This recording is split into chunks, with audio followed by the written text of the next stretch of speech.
Hello guys, তো আমি আজকে এসেছি একটা ট্রাভেল ব্লগ নিয়ে। তো রিসেন্টলি আমরা শিরডি গেছিলাম, তো সেই ব্লগটা নিয়েই আজকে আমি এসে গেছি। এই যে আমাদের train Azad Hind super express, যেটা নাকি সুপার এক্সপ্রেস, বাট সেটা লেট করেছিল প্রায় 6 ঘন্টার ওপর। আমরা এসির টিকিট পাইনি বিকজ আমাদের লেট হয়ে গেছিল, তো ওয়েটিংয়ে ছিল, তো আমরা সেই জন্য স্লিপারেরই টিকিট কেটে নিয়েছিলাম। এখন ওয়েট করার পর আমরা ট্রেনে উঠে ভালোভাবে বসে নিয়েছিলাম। আমার মা এতটাই টায়ার্ড হয়ে পড়েছিল যে উঠেই শুয়ে পড়েছিল। দিদিদেরও আসার কথা ছিল, ওরা খড়গপুরে প্রায় বিকেল 6টা থেকে ওয়েট করছিল।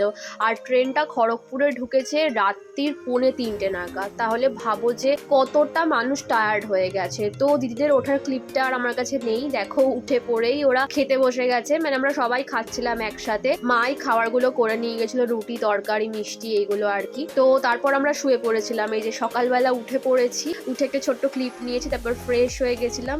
ফ্রেশ হয়ে গিয়ে একটু খাওয়া দাওয়া করে নিয়েছিলাম। মা এতটাই কাল থেকে টায়ার্ড ছিল যে শুয়েই রয়েছে। তারপর ট্রেনটা এত জায়গায় জায়গায় দাঁড়াচ্ছে, মানে স্টপেজ ছাড়া দাঁড়াচ্ছে, যে উড়িষ্যা পার করতেই পরের দিন দুপুর হয়ে গেছে। তারপর দুপুরের খাওয়া কমপ্লিট করে সবাই মিলে একটু ফল খাচ্ছিলাম। তারপর ফল খেয়ে আবার আমার মা জিজু সবাই শুয়ে পড়েছিল। তো আমি আর দিদি দুপুরবেলায় কফি চিপ এগুলো নিয়ে বসেছিলাম। আবার নাটকও করেছি একটু কফি বলে। তো তারপর জিজু ঘুম থেকে উঠে বললো একটু মুড়ি খাবে, তো মুড়ি নিয়েছিল। মানে কি বলবো, 20 টাকায় মাত্র এইটুকানি মুড়ি দিয়েছে, মানে পুরোপুরি ঠকিয়ে দিয়েছে। তারপর আমরা সারা বিকেল ধরে খালি খেলেছি লুডো। তারপর আর কোনো রাতের ক্লিপ নেওয়া হয়নি, এটা পরের দিন সকালবেলার ক্লিপ। তার মধ্যে আমরা প্রায় মহারাষ্ট্রে এন্টার করে গেছিলাম। মানমার স্টেশন থেকে আমরা ব্রেকফাস্টটা করে নিয়েছিলাম। ওখানে দারুণ বাড়াপাও পাওয়া যাচ্ছিল, বাড়াপাওটা জাস্ট দারুণ ছিল। তারপর প্রায় 1টা নাগাদ আমরা কপারগাঁও স্টেশনে নেমেছিলাম। অ্যান্ড পিছনে যাদেরকে দেখতে পাচ্ছ ওরা আমাদের অনেক হেল্প করেছে লাগেজগুলো নামাতে।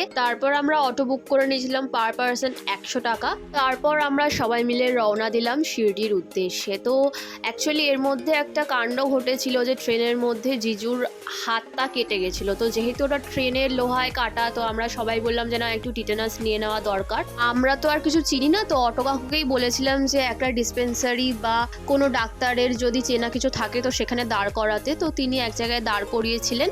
তো সেখান থেকে কিছু টিটেনাস দিয়ে নিয়েছিল। আমি আবার সামনে বসে একটু অটো চালাবার চেষ্টাও করছিলাম। সবকিছু হয়ে যাওয়ার পর এই দেখো আমরা চলে এসেছি শিরডিতে। এখান দিয়ে স্টার্ট হচ্ছে সাইরামের মন্দির, ওম সাইরাম। তো দেখো আমরা পৌঁছেই গেছি। বেশিক্ষণ লাগে না কপারগাঁও থেকে, প্রায় ট্রাফিক না থাকলে তুমি 30 মিনিটে পৌঁছে যাবে। তো দেখো এখানে দেখাও যাবে, ওই যে দেখা যাচ্ছে সাইরামের যে মন্দিরটা রয়েছে সেটা। তো এখানে ট্রাস্টের মধ্যে 3টে জায়গা রয়েছে যেখানে তুমি থাকতে পারবে, এবং আমরা চুজ করেছিলাম সাই আশ্রম ভক্তি নিবাস, যেখানে প্রায় 1000-এর কাছাকাছি রুম রয়েছে। এবং আমরা নন এসি বুক করেছিলাম, মাত্র 250 টাকা লেগেছিল আমাদের রুম ভাড়া। তো আমরা অনলাইনই বুক করে গেছিলাম। তো অনলাইন বুক করাই সব থেকে ভালো, কারণ কি দিনের দিন গেলে তোমরা ওখানে রুম নাও পেতে পারো আর কি। তো আমরা আগেই বুক করে গেছিলাম 2টো রুম 500 টাকা। আর এখানে ম্যাক্সিমাম 2 দিনের জন্যই বুক করতে পারবে, তারপর তোমাকে আবার রিনিউ করতে হবে আর কি। তো আমাদের যেহেতু আগেই বুক করা ছিল, তো আমরা অনলাইন বুকিং এর কাউন্টারে চলে গেছিলাম। এই যে আমরা যাচ্ছি ওখানে কাউন্টারের দিকে, দেখো বেশি লোক ছিল না, তো বাট তাও একটু টাইম লাগছিল দিতে আর কি। সব থেকে ভালো অনলাইন বুক করা, ঠিক আছে, এটা তোমাদের আমি আগের থেকে জানিয়ে রাখলাম। যদি কেউ যাওয়ার কথা ভাবছো তো অনলাইনে বুক করেই যেও, ওটা সব থেকে সুবিধা হয় আর কি। তো বেশিক্ষণ লাগেনি, জাস্ট আমি ফোনটা ওনাকে দিয়ে দিয়েছিলাম, উনি টোটালটা চেক করে আমাকে 2টো রুম বুক করে দিয়ে দিয়েছিলেন। আমরা ওয়েস্টার্ন টয়লেটটাই চুজ করেছিলাম, আর রুম নাম্বার ছিল F69 অ্যান্ড F67। তো তোমরা যদি কেউ অনলাইনে বুক করতে চাও, আমি তোমাদের লিঙ্কটা আমার ডেসক্রিপশনে দিয়ে দেবো, তো সেখান থেকে করে নিতে পারো। দেখো ওদের কি বিশাল একটা ওয়েটিং প্লেস রয়েছে, যেখানে সবাই লাগেজ নিয়ে ওয়েট করে এবং একজন যায় রুম বুকিং এর জন্য। তো এই দেখো চলে এসেছি F69-এ। এখানে কিসের না সুবিধা ছিল না, গিজার থেকে শুরু করে ঠান্ডা জল থেকে শুরু করে ড্রিঙ্কিং ওয়াটার থেকে শুরু করে সবকিছু সুবিধা ছিল। কফি চা মাত্র 2 টাকায় পাওয়া যাচ্ছিল, দুধ মাত্র 2 টাকায় পাওয়া যাচ্ছিল। তো সবকিছু কমে পাওয়া যাচ্ছিল। এই যে এটা হচ্ছে রুম, এখানে 3টে টোটাল বেড দিয়েছিল। আর যদি টোটাল মানে 5 জনের ক্যাপাসিটি থাকে, যদি কেউ নিচে শুতে চায় তো 2টো গদি এক্সট্রা নিয়ে নিতে পারে।